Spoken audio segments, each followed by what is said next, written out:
Donc, l'étape 2, une fois qu'on a cette culture et cette vision, qu'on sait de quoi qu'on parle, en fait, c'est justement de démystifier le phénomène de la collaboration qui peut apparaître assez simpliste au premier abord.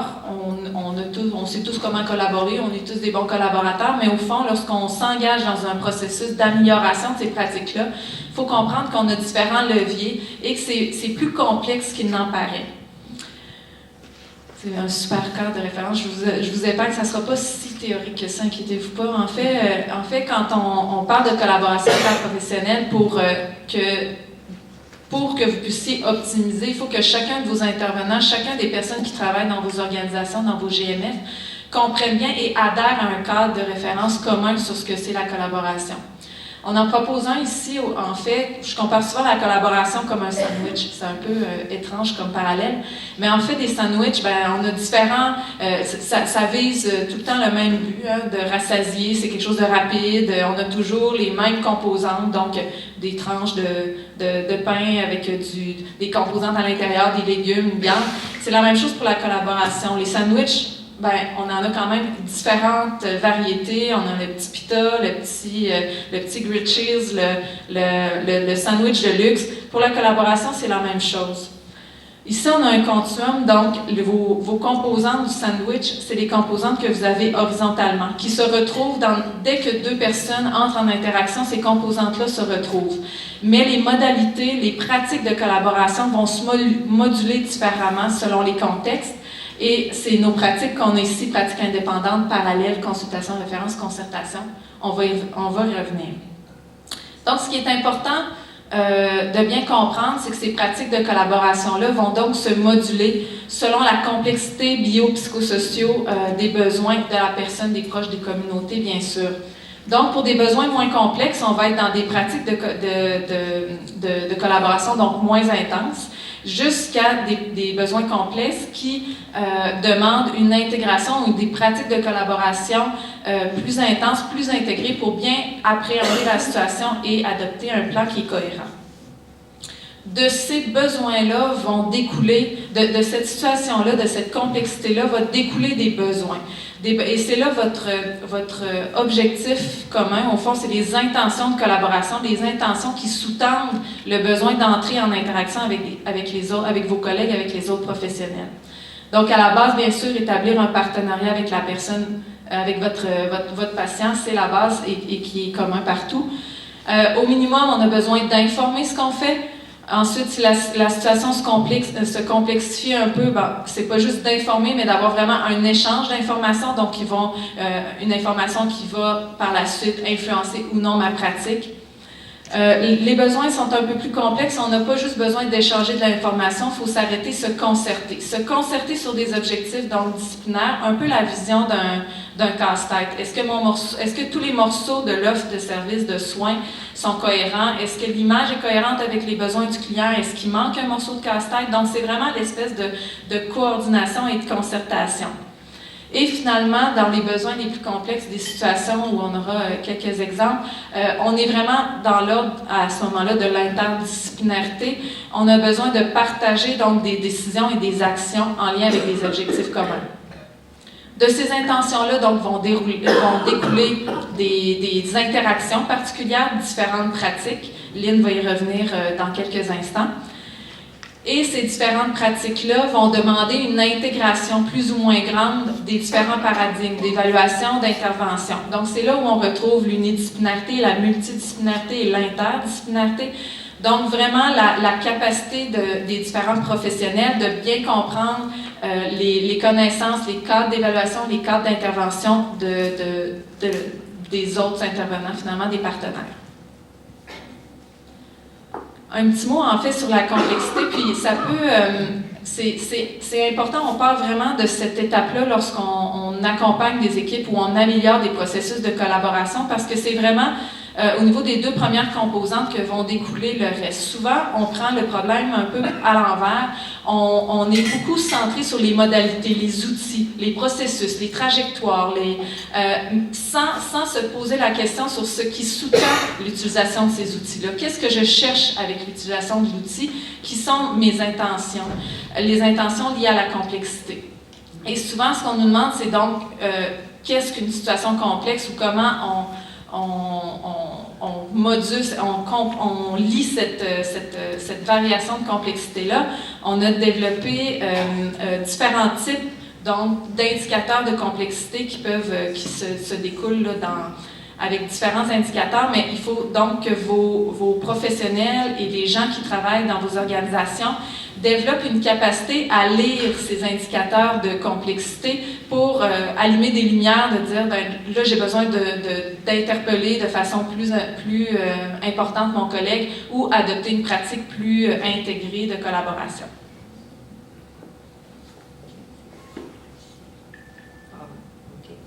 Alors, juste pour donner des exemples au niveau d'une situation complexe, en fait, on peut comprendre qu'en contexte de première ligne dans GMF, la CIP s'établit pour une population définie, pour laquelle un continuum de soins et services est rendu disponible. Alors, vous avez des situations complexes, simples, qu'on parle d'un simple rhume, le patient consulte pour ça, avec les autres, si on s'en va vers la droite, avec des situations qui sont beaucoup plus complexes, le patient avec un diabète débalancé, qui souffre d'hypertension, qui vient de perdre sa femme, qui a un réseau de soutien très limité. Alors, on voit on voit déjà que ça va prendre des acteurs qui vont devoir interagir aussi dans la situation. La pratique indépendante, maintenant. On dit que le premier partenariat qu'on établit dans le contexte de collaboration inter, c'est celui qui est avec notre patient. Toutes les situations ne requièrent pas l'intervention d'autres professionnels, vous le savez très bien. Sauf on illustre ici quelques exemples de contexte où, justement, ça va se passer avec notre patient et, par exemple, une travailleuse sociale qui rencontre une dame préoccupée là, par la perte d'autonomie progressive de son père. Ça va se passer là. On devrait être en mesure de répondre à ces besoins-là, de besoins d'écoute et puis d'intervention pour cette dame-là. Pour la pratique en parallèle, on a parlé que l'intention est d'informer pour cette situation-là. Donc, on voit la ligne pointillée qui fait en sorte qu'on a juste besoin d'informer. D'informer qu'on est peut-être deux dans le même dossier, mais nos interventions ne se juxtaposeront pas. Ils n'auront pas besoin de se faire des suivis réguliers et constants par rapport à cette situation-là. On prend par exemple l'ajustement d'une médication en lien avec des symptômes de ménopause, alors qu'une dame est suivie par une travailleuse sociale pour le deuil de son conjoint. On comprend bien que probablement que les notes dans le dossier médical électronique vont suivre, puis que la travailleuse sociale va être au courant du suivi qui est fait avec le médecin. Sans plus, mais on est au courant. On peut voir là, comment ça va progresser dans le temps aussi. Pour ce qui est de la pratique de consultation et de référence, je dirais que, pour avoir travaillé beaucoup en GMFU, donc apparenté au GMF, la pratique de consultation et de référence aux autres professionnels de l'équipe, c'est la pratique qui est très, très courante. Donc, on échange d'informations, il y a un va-et-vient, on est dans le suivi conjoint des clientèles. Un médecin va, par exemple, référer à une travailleuse sociale, une dame présentant un trouble d'adaptation avec humeur dépressive suite à l'annonce d'une arthrite rhumatoïde. Le résultat de la consultation va être important pour le médecin parce que ça va pouvoir le guider aussi dans l'intervention qu'il va pouvoir poursuivre là, par rapport au retour progressif au travail.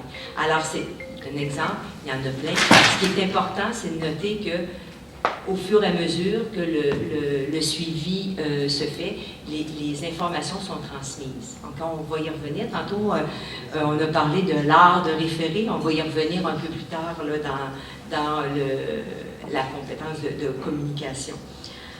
Pour ce qui est de la pratique de concertation, Emmanuel l'a mentionné, on se concerte sur des objectifs disciplinaires. On est dans le puzzle.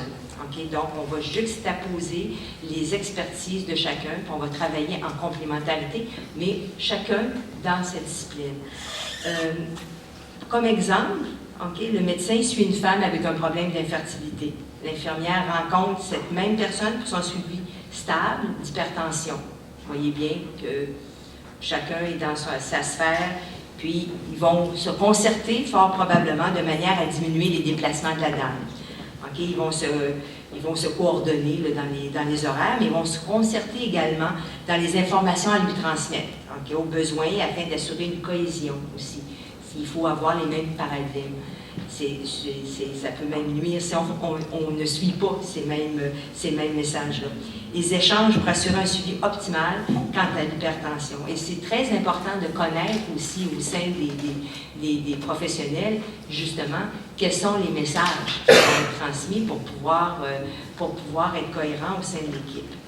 Le médecin en cours de route apprend, par exemple, que la dame vit de la violence conjugale, bien, ça va être important peut-être de faire appel à la travailleuse sociale, et c'est là qu'on est en train de compléter notre puzzle par rapport à cette situation-là. Normalement, c'est là qu'on, des fois, dans les équipes, on a eu de la confusion ou de multi, de l'inter, qu'est-ce que c'est?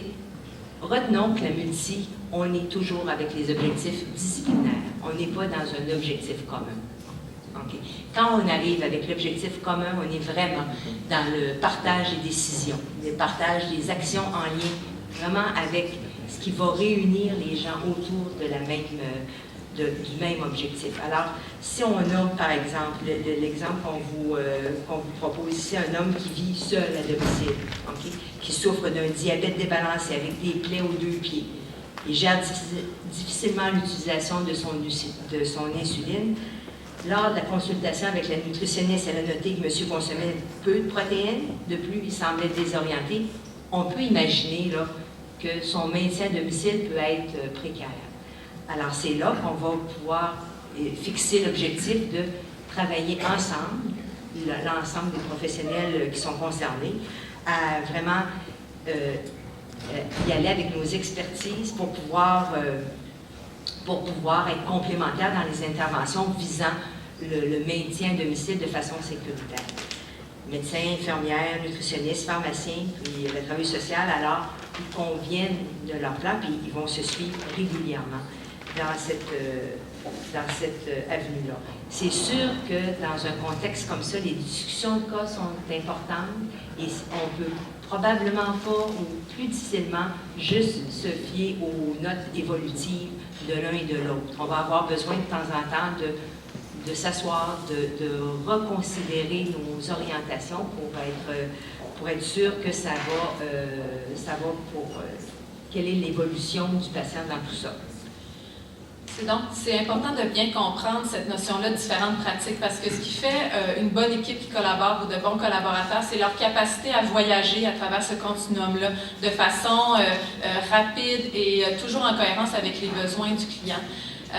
Et c'est là où on a des questions aussi d'efficience et d'efficacité. Si vous utilisez, par exemple, il y a une situation complexe, votre patient vit une situation très complexe et vous êtes cristallisé dans une pratique davantage en consultation référence, fort à parier que cette situation-là problématique va être récurrente et votre patient va revenir pour une situation qui ne sera pas nécessairement réglée. Ses besoins ne seront pas réglés de façon aussi facile que si vous êtes vraiment en interdisciplinarité et que vous discutez. Le contraire est aussi vrai.